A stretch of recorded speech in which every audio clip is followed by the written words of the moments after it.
So, if someone wants to retire in 5 years, what's something that they should start doing right now?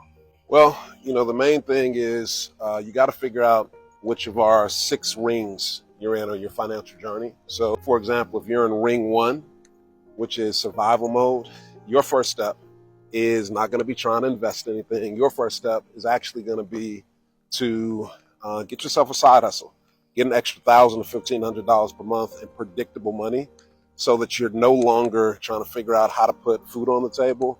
You need to be able to pay your bills and get to ring two, financial stability. But if you're in ring two, financial stability, your next step is to look at some home-based businesses that are low to no overhead that can get you six figures of earned income additionally in 12 to 18 months, which will put you in ring three, which is financial flexibility. But if you're in ring three, financial flexibility, the first thing that you need to do in order to put yourself in a position to get to ring four, which is financial autonomy, is you need to start looking at businesses you can buy that are online, nominal amounts of money, or assets that you can buy that will produce automated income. Distinct from passive income, we're talking about automated income, meaning you don't have to trade any of your time to make that money.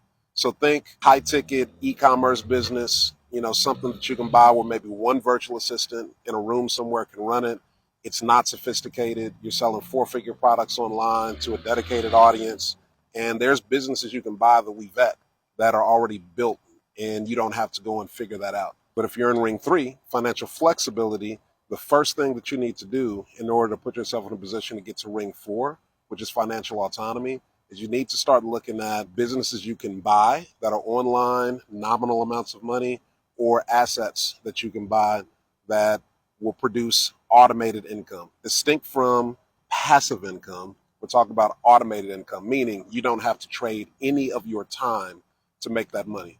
So think high ticket e-commerce business, something that you can buy where maybe one virtual assistant in a room somewhere can run it. It's not sophisticated. You're selling four-figure products online to a dedicated audience. And there's businesses you can buy that we vet that are already built, and you don't have to go and figure that out.